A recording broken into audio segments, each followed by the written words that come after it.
Então vamos lá? Hoje é dia 26 de setembro, o Brasil está pegando fogo, né? Literalmente o bicho está pegando. E se você está preparado para as notícias que a gente tem hoje para você, então seja muito bem-vindo. Esse é o nosso Café com Política.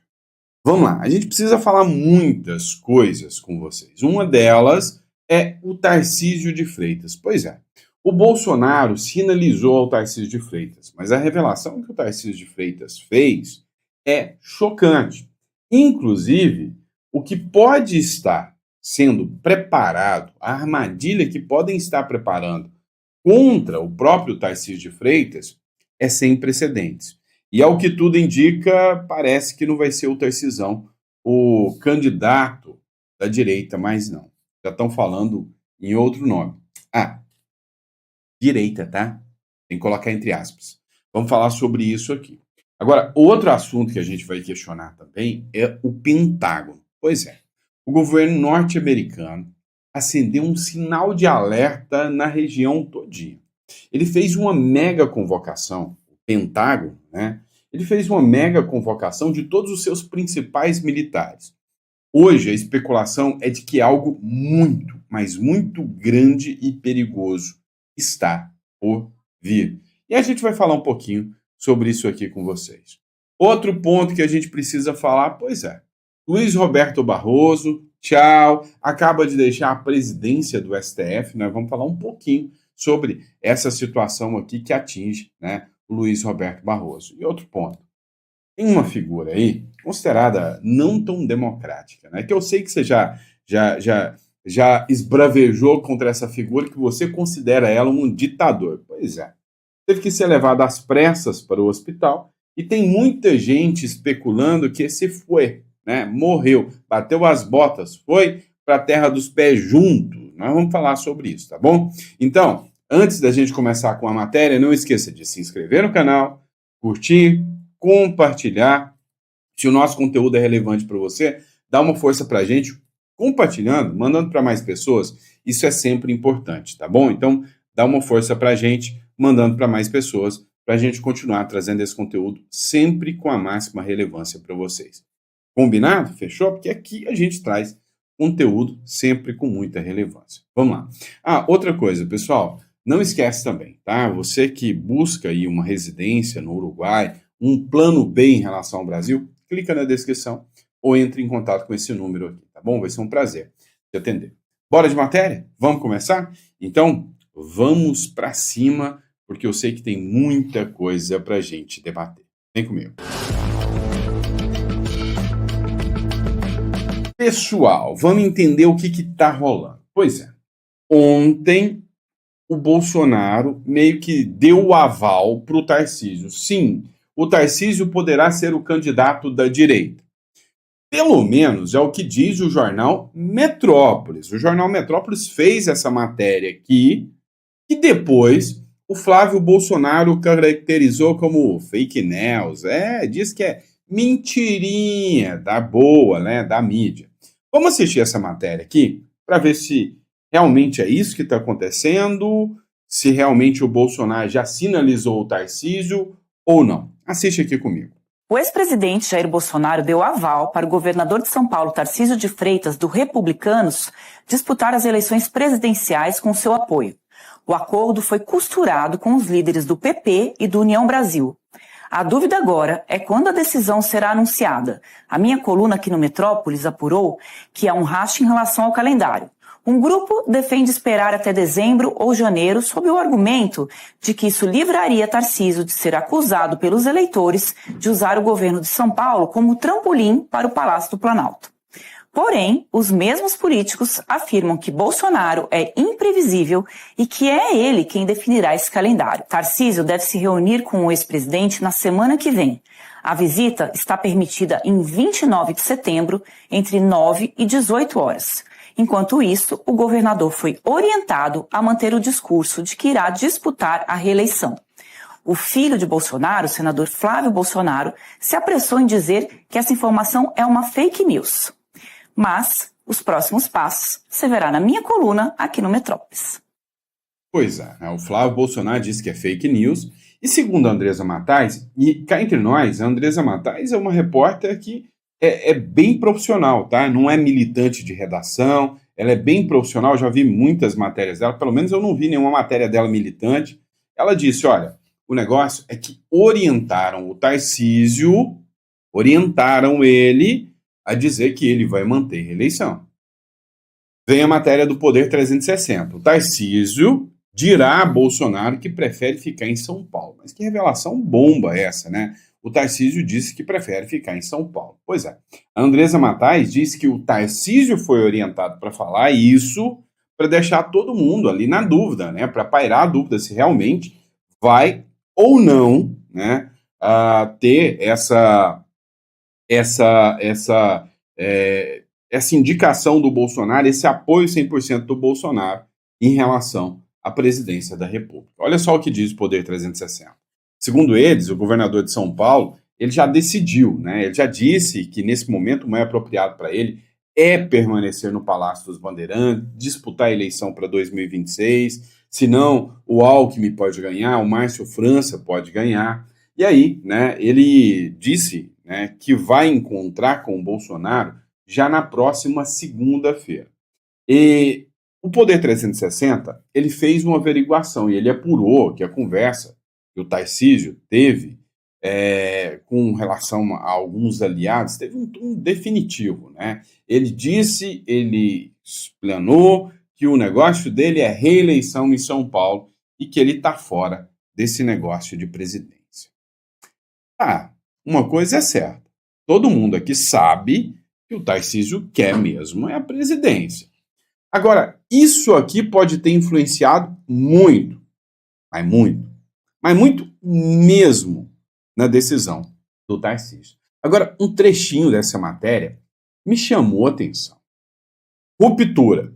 Tarcísio e Moraes não se falam desde o ato na Paulista. O que aconteceu na Paulista? Teve um movimento no 7 de setembro, onde foi uma mega manifestação, a maior manifestação desse ano foi a manifestação de 7 de setembro, né, com as ruas sendo tomadas, né, de gente cheirosa, de gente bonita, de gente educada, que foi a manifestação de 7 de setembro. Aí depois teve uma outra que virou um carnavalzão, cheio de maconha, enfim, né? Mas a grande questão é a seguinte, a manifestação da direita, o Tarcísio esteve lá, e foi a primeira vez que o Tarcísio ligou um dane-se, e falou, Alexandre de Moraes é ditador, Alexandre de Moraes é malvadão, Alexandre de Moraes, o STF está perseguindo Bolsonaro, ou seja, foi a primeira vez que o discurso do Tarcísio foi alinhado, literalmente, com o bolsonarismo contra o Alexandre de Moraes, né? Mas parece que o Alexandre de Moraes não gostou nada disso. E aí, segundo apurou o Metrópolis Política, essa ofensiva que o Tarcísio de Freitas fez em relação ao ministro Alexandre de Moraes, sabe, ela incomodou, ela representou uma ruptura da relação dos dois. Desde que aconteceu o 7 de setembro, apurou que nem o Tarcísio e nem o Alexandre de Moraes se falaram, nem pessoalmente e nem pela chamada, né? Nem por um call, né? Não fizeram uma videochamada, nem se conversaram. E desde que ele, né, chamou o Alexandre de Moraes, acusou o magistrado de tirania. Agora, este aqui é o ponto mágico. Aqui eu vou até ler para vocês, né? Antes disso, o Tarcísio frequentava a casa do ministro em São Paulo e costumava jantar com o integrante do STF para falar de diferentes assuntos. Isso não te chama a atenção? Né? O Tarcísio de Freitas costumava ir para a casa do Alexandre de Moraes, ter jantares na casa do Alexandre de Moraes, discutir sobre os assuntos de São Paulo com o Alexandre de Moraes, e aí agora os dois não se falam mais. A colegas da Suprema Corte, Moraes não me escondeu que teve uma surpresa e até uma irritação com o discurso do Tarcísio de Freitas. Então, isto aqui, ou pode ser, presta atenção, tá? Estou fazendo especulação, não.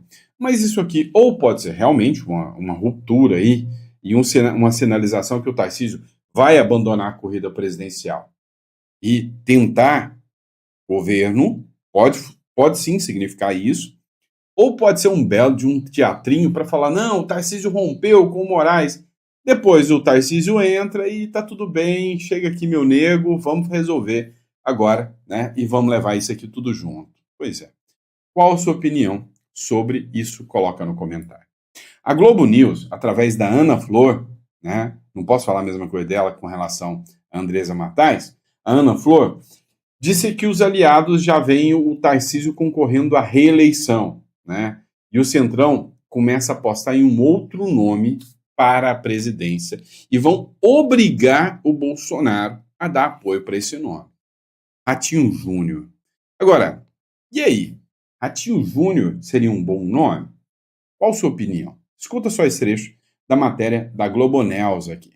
Conversei com vários aliados de Tarcísio e esse momento já passou. O momento do vai Tarcísio, é sua vez, o cavalo encilhado só passa agora. Por que isso? Porque se sabe que uma candidatura como a de Tarcísio estaria ligada ao nome de Bolsonaro e precisaria da chancela de Jair Bolsonaro, mais da família.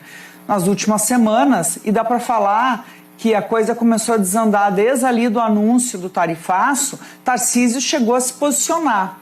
E aí não apanhou só do outro lado. Por exemplo, Lula fez declarações colocando Tarcísio diretamente como candidato, mas apanhou especialmente do bolsonarismo. Eduardo Bolsonaro foi muito forte no ataque a Tarcísio. E aí ficou muito claro que não dava para confiar nessa situação e trocar o certo, segundo aliados que consideram certa ou muito provável a reeleição, por algo duvidoso. E lembram sempre o caso do prefeito de São Paulo, Ricardo Nunes, que tinha o aval, mas também no Paraná, em que Bolsonaro chegou a indicar o vice-prefeito e acabou depois apoiando outra candidata. Quer dizer, o quanto durante o correr de uma campanha nem sempre daria para confiar nesse apoio de Jair Bolsonaro. E, ao mesmo tempo, a visão de que Tarcísio estava perdendo terreno em São Paulo e mais se queimando com o Supremo, fez declarações ali sobre o Supremo. Então, isso fez com que, especialmente nos últimos dias, da semana passada para cá, Tarcísio submergisse e se dedicasse a assuntos de São Paulo. E, por outro lado, esses outros nomes, inclusive de partidos aliados, crescem. Por exemplo, na segunda-feira à noite, o PSD fez um jantar em torno do nome de Ratinho Júnior, governador do Paraná, com empresários de São Paulo, lideranças políticas importantes de São Paulo, e ele já está com uma agenda nacional. Quando a gente conversa dentro do PSD, tem gente que fala, olha, se Tarcísio sair, ele ainda é o plano A, mas Ratinho Júnior hoje cresce e deve ser o candidato, pelo menos o nosso candidato. Quer dizer, isso vai construindo uma sensação, um momento em que Tarcísio vai se voltar mesmo para o que ele tem de certo, São Paulo, e não perder esse espaço e deixar Bolsonaro com um problema. E ainda adiciono outros elementos, porque Tarcísio vai se reunir, está tudo praticamente certo, na segunda-feira com Jair Bolsonaro. Dentro da própria família, nos últimos dias, 2 nomes fizeram declarações sobre substituírem Jair Bolsonaro quando ele finalmente entender que ele está inelegível, porque muitas vezes parece que ele não entendeu isso ainda. Tanto Michele Bolsonaro quanto Eduardo Bolsonaro fizeram declarações nos últimos dias, se colocando como possíveis substitutos na urna de Jair Bolsonaro. Faz muito sentido o que ela falou aqui. A gente não pode deixar de considerar isso. Pessoal, vamos lá. Em relação ao Tarcísio, faz sentido o Tarcísio recuar depois do Eduardo Bolsonaro falar que vai lançar sua candidatura, mesmo com o Tarcísio concorrendo e com o pai apoiando o Tarcísio. Porém, não é isso que faria com que Tarcísio pudesse recuar. Porque todo mundo sabe que o Eduardo Bolsonaro vai ficar inelegível. Nunca, jamais, o TSE e o STF vão aceitar o Eduardo Bolsonaro como candidato. Coloca aí na caneta o que eu estou falando. Agora, quando a Michele falou, não, se precisar, vou eu em 2026. Aí o Tarcísio pode ter pensado, eu bater de frente com a Michelle, em vez de ter o apoio dela para me garantir aqui em São Paulo. Então, eu acho que o Tarcísio resolveu parar para pensar um pouquinho, tá? Vamos lá, pessoal. Segundo orientações de vocês e pedidos, tá? Então, agora, às vezes eu passo as matérias aqui, ó, o que foi lido vai ficar aqui agora marcado como lido, tá? Então, para que você não se perca aí em qual matéria a gente tá. E aí, para encerrar tudo, o Tarcísio também analisou o seguinte, cara, o STF está 100% fechado. Ou seja, está todo mundo 100% alinhado, com exceção talvez do Fux. Agora, a grande questão é a seguinte, eu vou entrar nessa bola dividida, vou entrar nessa sinuca de bico, para depois, se eu não entrar e fizer um discurso anti-STF, o bolsonarismo vai me rejeitar, principalmente se tiver a Michelle concorrendo. Aí eu venho, faço um discurso, depois eu perco, depois o próximo aí para papuda sou eu. Não vou entrar nessa bola dividida. Olha só essa cena aqui constrangedora do Gilmar Mendes se emociona ao falar de Moraes no STF. Trabalho heróico. A brasileira passou incólume por mais essa prova de fogo. O Supremo, é sempre bom frisar, conduziu o processo que levou à condenação dos réus do núcleo crucial da intentona golpista com tranquilidade e de maneira absolutamente, é bom que se frise, regular, com o respeito ao devido processo legal, ao contraditório e à ampla defesa. O mesmo ocorreu e vem ocorrendo em relação a todos os demais réus. E aqui, os meus encômios ao papel singular, diria eu, sem exagero, acho, quase ou verdadeiramente heróico, desempenhado pelo ministro Alexandre de Moraes. Obrigado, ministro Gilmar.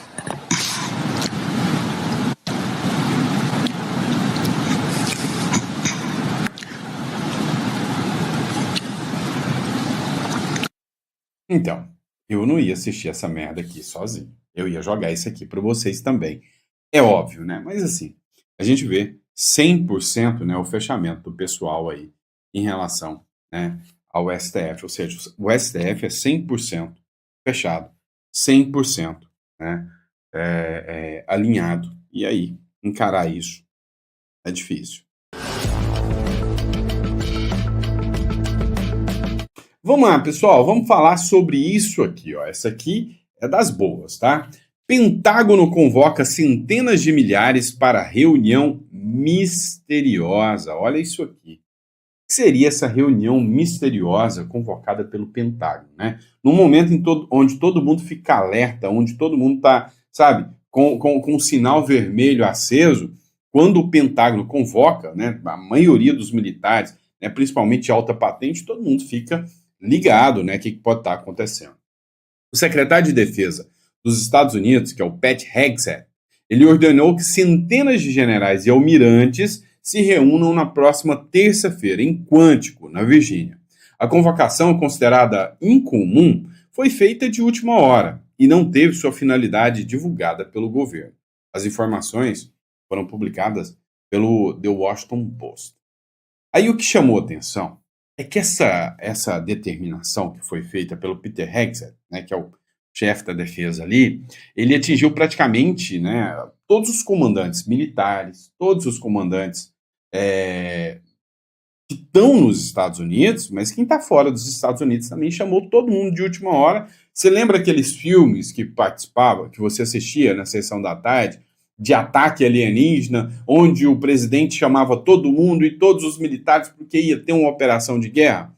Pois é, foi uma coisa mais ou menos parecida com aquilo. Entre os convocados, inclusive, né, trouxeram oficiais das zonas de conflito, né, lá na região do Oriente Médio, né, chefe dos comandos da Europa, na região da Ásia, do Pacífico, ou seja, chamou todo mundo, né, para o discurso aí, para a conversa aí. Teve uma nota divulgada na última quinta-feira que o Pentágono chamou o seu porta-voz, que é o Sim Parnell, e aí ele confirmou que o Hegseth vai reunir todo mundo. Abre aspas. vai se reunir com seus principais líderes militares no início da próxima semana, mas não forneceu os detalhes sobre isso.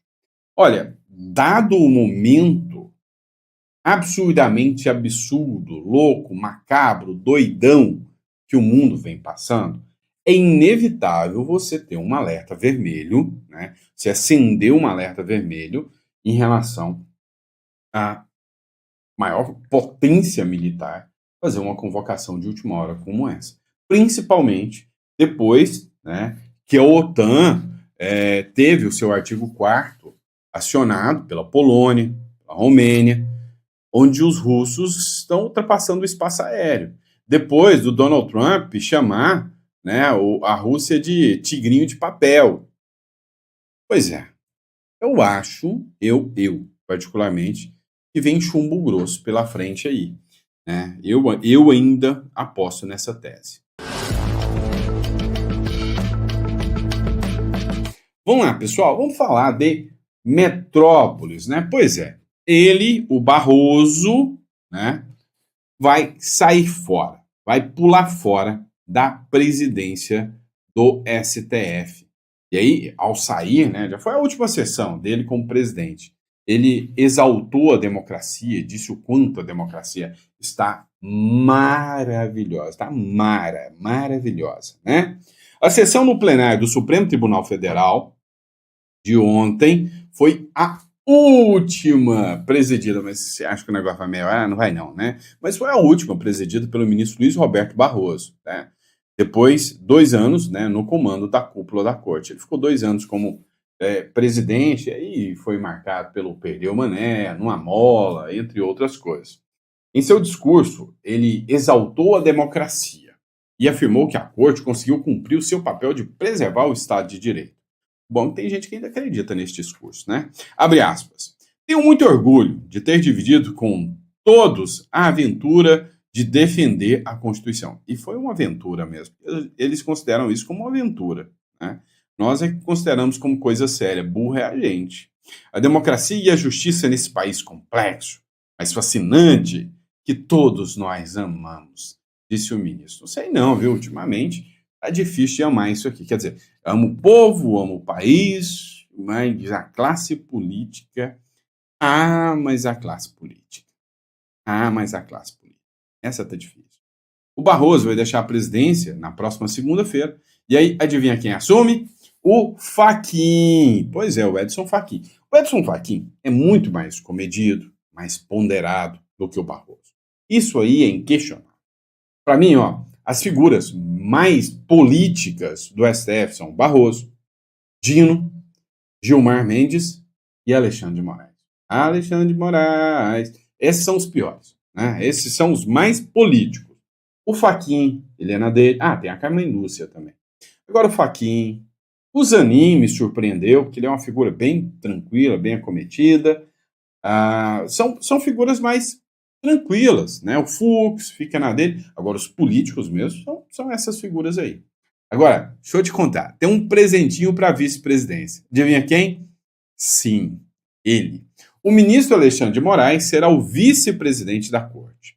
O Fachin assumirá também o Conselho, né, Nacional de Justiça, que é o bom e velho CNJ, que é o órgão, né, responsável pela fiscalização e punição a juízes, né? O Barroso, inclusive, disse que a discussão sobre anistia no Congresso é precoce. Correram demais no debate. Uai, tá falando de política por quê?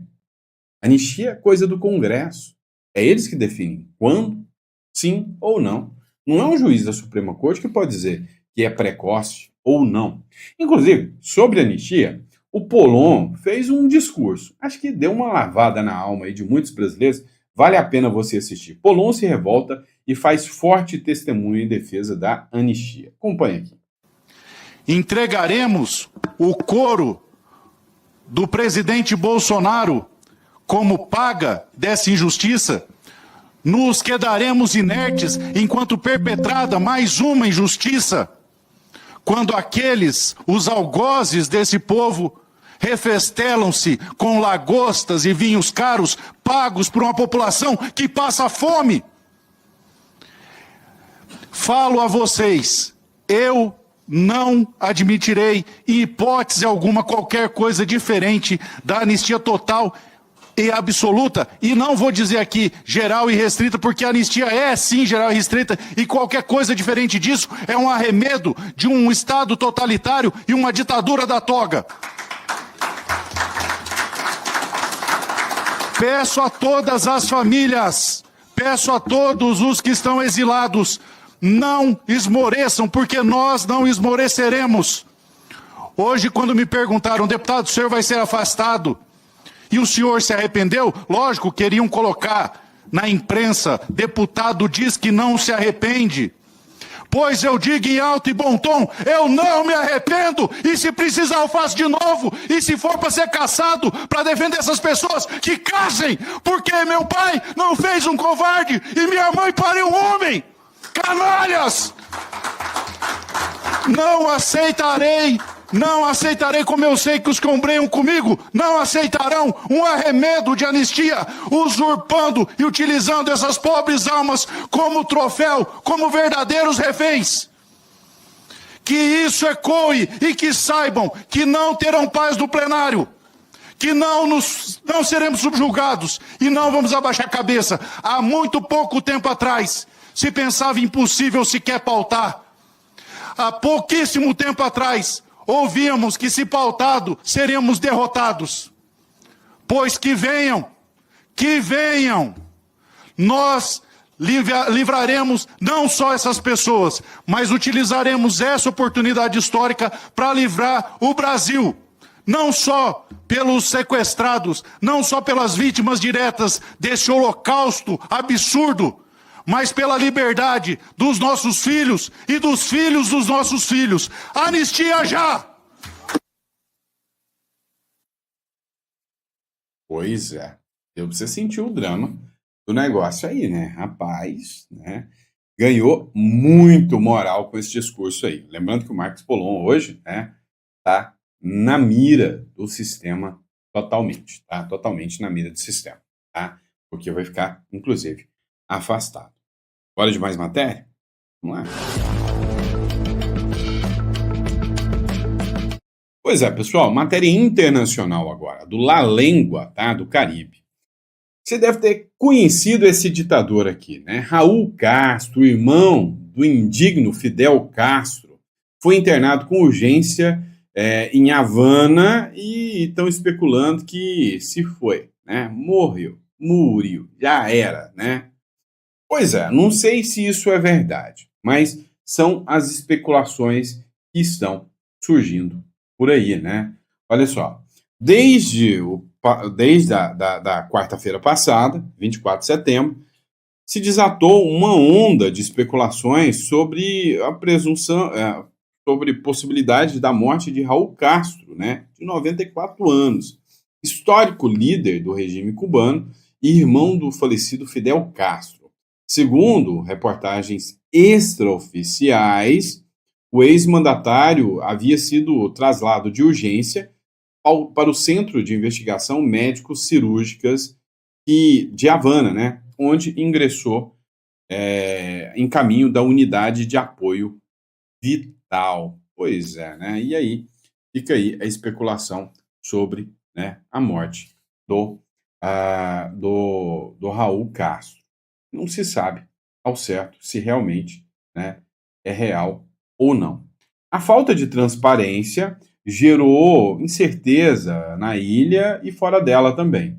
Um jornal cubano, um dos mais reconhecidos do país, assegurou que não conseguiu ter a confirmação oficial sobre o ingresso no hospital, nem sobre supostamente um aumento da segurança da vida dele, né, da seguridade, enquanto tanto nas redes sociais circulam mensagens de que estão dando por morto o ex-líder, né? Mesmo que sem respaldo verificado. Mas muitos estão argumentando aí, né, que se foi, né? E que já vai com muita gente aí, né, vendo um legado de morte, um legado de miséria, um legado, né, triste deixado pelo líder do Partido Comunista de Cuba aí, o Fidel Castro, e agora, né, se foi o Raul Castro, né? Então,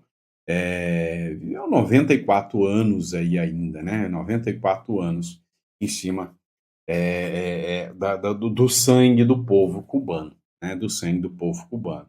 Eu não vou ser hipócrita dizendo que, ai, que pena, eu sinto muito, né? Um cara que viveu tanto tempo assim sob o sangue do povo cubano, um ditador, desculpa aí, mas eu não posso dizer que eu sinto pena do Raul Castro, né? Eu posso dizer que eu sinto pena dos familiares, que às vezes não tem nada a ver com isso, né? Filhos, netos, então esses familiares podem sentir, mas muito mais pena eu sinto dos familiares das pessoas desaparecidas, das pessoas executadas, das pessoas eliminadas, muito mais deles, né? Então, é isso aí. Agora, se você quiser deixar seu comentário de solidariedade aí para o Raul Castro, fique à vontade.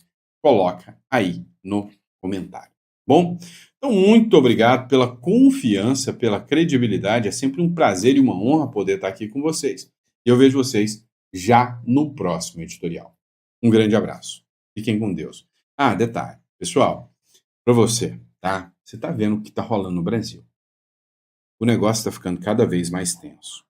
E há muita especulação de que o Lula, em 2026, leva essa.